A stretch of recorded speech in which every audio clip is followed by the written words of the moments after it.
편리하고 소중한 돈.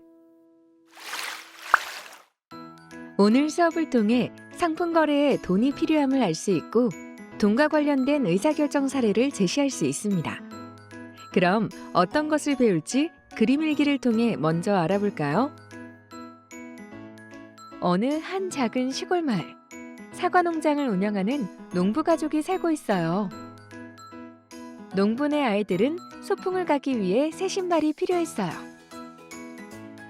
농부는 신발을 만드는 장인을 찾아가 직접 수확한 사과와 교환하려고 했지만 신발 장인은 사과가 필요하지 않았기 때문에 농부의 제안을 거절했어요. 결국 신발을 구하지 못한 농부는 사과를 두고 이러지도 저러지도 못하고 있었어요. 만약 돈이 없다면 필요한 물건을 어떻게 얻을 수 있을까요? 필요한 물건을 얻으려고 바꿀 물건을 가지고 다녀야 할 것입니다. 게다가 자신이 필요한 물건을 파는 사람을 찾기도 어렵겠죠? 우리 삶과 매우 가깝게 지내고 있는 돈, 우리 일상생활에서 돈이 왜 필요하고 어떤 편리함을 가져다 줄지 선생님을 모시고 이야기를 나누어 보도록 하겠습니다. 선생님, 안녕하세요. 안녕하세요. 저는 초등학생들의 눈높이에서 금융교육을 할 나재민 선생님입니다. 반갑습니다. 반갑습니다, 선생님. 옆에 있는 친구는 누구인가요? 아, 소개를 까먹었군요. 이 친구는 저희와 함께 공부할 이미수 학생이에요. 저는 이미소라고 해요.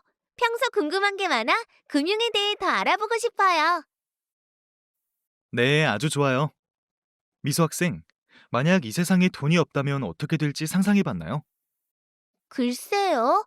돈은 매일 우리 일상에 가깝게 있어서 그런 생각을 해본 적이 없는 것 같아요. 돈은 흔하게 접할 수 있지만 막상 돈의 의미와 필요성을 이야기하기 어렵죠.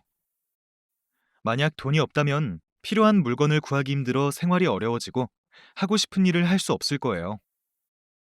우리 삶에 없어서는 안 될 돈은 나라에서 모양을 정하고 여기에 금액을 표시하여 물건을 사고 팔 때 편리하게 사용할 수 있도록 만든 것이에요.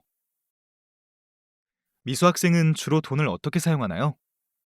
저는 주로 과자나 학용품을 사는데 사용하고 있어요. 가끔은 친구 생일 선물 사는데도 돈을 써요. 돈은 물건을 사기 위한 것이죠? 네, 맞아요. 하지만 돈은 다른 쓰임새로 쓰이기도 해요. 만약 돈을 물건을 사는 데만 쓴다면 어쩌면 우리는 돈이 필요 없을지도 몰라요. 돈의 역할은 아주 다양해요. 사람들이 물건을 사고 거래하는 데 사용하는 돈의 역할은 교환수단이라고 해요. 사람들은 돈으로 가치를 측정하기도 해요. 돈을 통해서 우리가 무엇을 살 수 있는지 쉽게 알고 다른 것들과도 쉽게 비교할 수 있어요. 돈을 사용하는 방법에는 다른 방법도 있어요. 우리는 돈을 나중에 사용하기 위해 저축을 할 수 있죠. 아, 명절에 세뱃돈을 받으면 엄마가 은행을 가시는 게 저 대신 돈을 저축하기 위해서였네요. 지금은 돈으로 쉽게 물건을 사고 팔 수 있지만 돈이 없던 과거에는 물물 교환을 통해서 필요한 물건을 얻을 수 있었어요. 하지만 서로 필요한 물건이 달라 물건을 교환하기에 매우 불편했죠. 그래서 생겨난 것이 바로 화폐예요. 여러분, 제 주머니 속에 화폐가 얼마나 있을까요? 1,000원? 5,000원?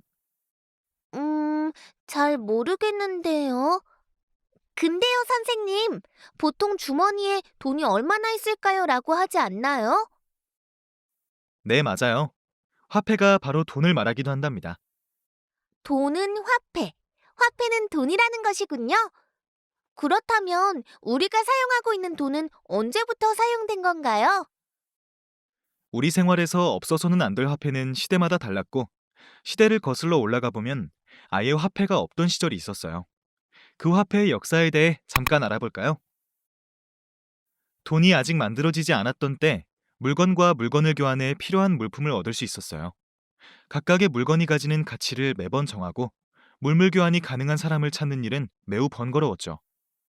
그래서 처음에는 조개 껍질이나 쌀, 소금 등으로 화폐를 사용하던 시대였어요. 오래되거나 얻기 힘든 것을 기준으로 가치를 매겼는데 문제가 생기게 되었어요. 무겁고 부피가 큰 것들이다 보니 늘 가지고 다니기 어려운 단점이 있었고, 그래서 금속 화폐가 등장하게 되었죠. 금이나 은 같은 것을 화폐로 쓰기 시작했는데 매번 무게를 달아야 하는 단점 때문에 금속 화폐도 화폐로 오래 사용하지 못했어요. 이 문제를 해결하기 위해 등장한 것이 바로 주조화폐. 금속을 일정한 모양을 만들어 화폐로 썼어요. 인구와 도시가 급속도로 발전하면서 잉여 생산물도 함께 늘어가 상업이 활발해졌어요. 그러다 보니 금속류 화폐가 수요를 충족하기에는 턱없이 부족했고 자연스럽게 가볍고 편리한 종이로 만든 화폐가 등장하게 된 것이랍니다.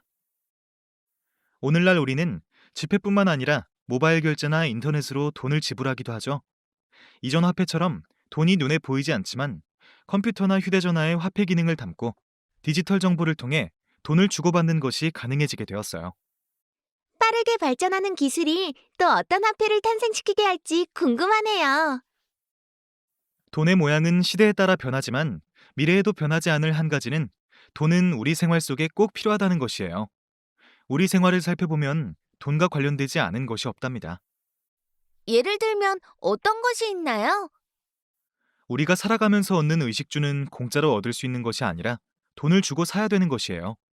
식당에서 음식을 먹거나 집에서 음식을 만드는 재료를 사는데도 돈이 필요하답니다. 또 우리가 잠을 자거나 생활을 할 집이 있으려면 돈이 필요하죠. 아프게 되면 병원에 가야 되는데 진료를 받거나 약을 사려면 돈이 필요해요. 또 우리가 가족, 친구들과 여행을 가려면 교통비나 숙박비를 내야 하는데 이때도 돈이 필요하답니다. 지금까지 돈이 우리 생활에서 왜 필요하고 어떤 편리함을 주는지 살펴보았습니다. 돈은 물건을 사고 팔 때 편리하게 사용할 수 있는 것인데요.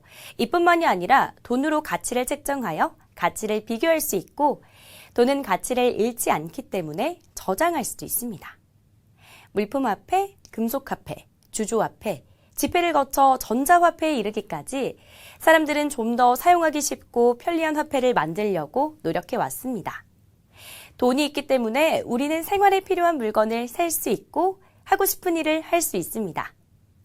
돈이 삶의 전부는 아니지만 삶을 살아가는 데 있어 필요한 것은 분명합니다. 이번 기회를 통해서 돈이 나에게 왜 필요한지 또 돈의 소중함을 다시 한번 생각해 보는 건 어떨까요?